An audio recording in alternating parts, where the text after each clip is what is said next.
guess when I think about this idea that Rick Rubens talked about, how sometimes you don't make money from your, or Barbara Sher and Rick Rubens kind of talked about the same thing, right? Like you might not make money from your creative work, or might not hit an audience for whatever reason. Nobody knows, right?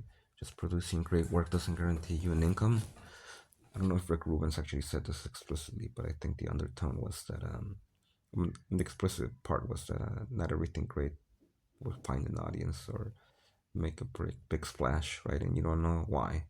And sometimes you release things that just don't hit.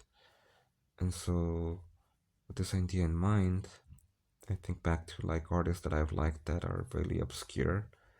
Like one of them is M. Strange. I really like his stuff, not his necessarily his um,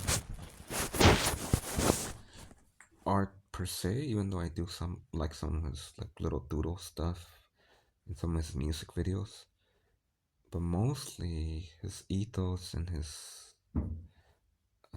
thinking and just lessons, right? About creativity and just kind of perspective. That's what I really enjoyed from him. But it was a little bit odd to see some of his stuff go offline on YouTube and other platforms. I think that's a shame. But at the same time, I guess they weren't very popular.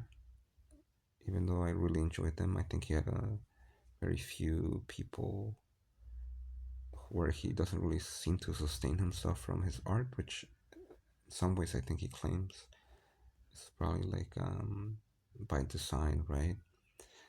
That he doesn't want to compromise his art for money, which I really respect. But in some ways, it's pretty sad at the same time because you have other artists, I guess, who do get to do it. So you might just be unlucky and not get it. So we're not all owed anything, I guess, but from anybody. And so in that sense, I guess it is true that you're just gonna take a risk and maybe you won't fit in with the standard 9 to 5.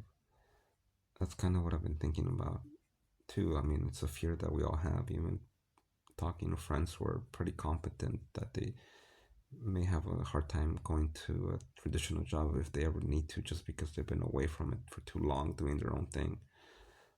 Obviously, I have the same fear. I think about it sometimes, but at the same time, I've always wanted to do my own thing.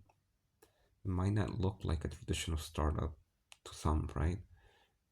But it's gotta be whatever I guess it is for me, right? It could be a traditional startup, or it could be something else. It could be a book. It could be um, some type of web TV show thing, or video game, or I don't know what it is, right? Maybe it's a new type of thing. Um, but at the end of the day, I want to try it, and I want to keep iterating on it, and I want to just explore it and keep at it until basically, not until I run out of money, but until I feel like it's enough of a try with some buffer, right? Where I feel like I still have enough time to try to get a job. And so, barring no big unforeseen expenses, I think my current plan is to spend the next 2 years about exploring a startup or a way to generate income, and finding what I really, and at the same time finding what I really enjoy doing, right? Maybe this is part of my flaw, right? Because I need to focus on just one thing. But I feel good about the approach I'm taking now, which is just doing a quick experiment with producing, not consuming. And so now I need to definitely just feed off this, and then I think giving myself 1 year to try to find work. Maybe giving myself a year and a half to find work would be best. And so I could start finding work or trying to find freelance work much earlier, maybe even 1 year of intense work on my own stuff, and then 1 year of intense 80% work on my own stuff, and 20% trying to find freelance slash remote work. Seems like more sensible. And then the last year, really intense full time, find work and prep for interviews 100% of the time. Might be the right balance. Yeah, I think this is good. So now it's April, the end of April of 2025. So April 2026 is when I should be starting to look for freelance work and remote work. And then 2027 April, I should start to basically pretend like my life depends on it to find work. I have thought about what happens if I completely run out of money, right? For whatever reason, I can't sustain myself anymore. I have a list of potential jobs that I could do that are outside of computer science. You know, one thing that does require some capital, but going to thrift stores and buying things and reselling, even though people, I guess many people hate resellers, it might be an enjoyable job for me, right? That's kind of what the video game guy that I like watching does, basically, right? He resells. Um, I think it's fine.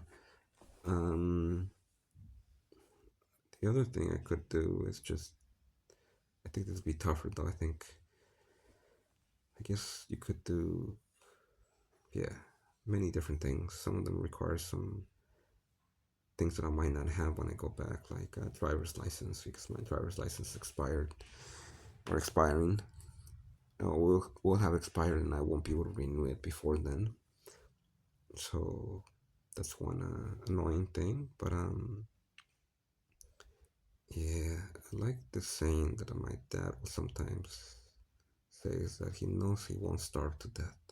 That he's kind of always known that. I guess is what I think. Probably he's implying that um, that he's probably gonna be fine. Similar to how Elon Musk thinks about it, right? I think you shouldn't get to that point, that just 0 0. Or basically, what I do know is that I never want to be in debt again, right? Like I had some debt at one point a long time ago, just credit card debt that was not big, but I just didn't pay off right away. And just a dumb thing to do to not pay off something that you could pay off because you didn't really think about how much money it's costing you. So I really don't like that at all. So I'd rather just probably actually. I mean, this is like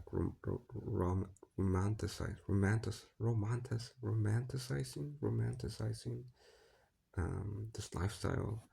But I do like reading the Vagabond, and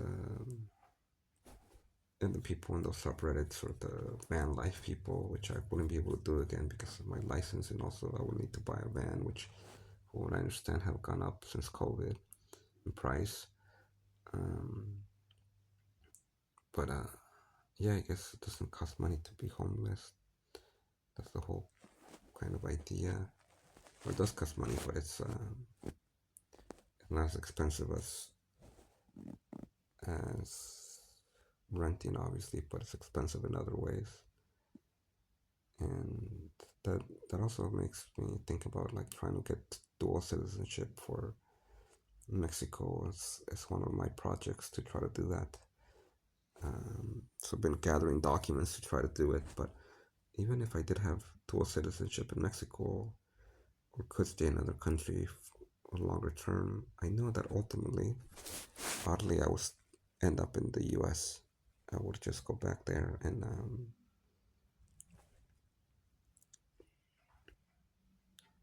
try to come up in the U.S. It's fascinating how that's my default, because it's the land of opportunity at the end of the day.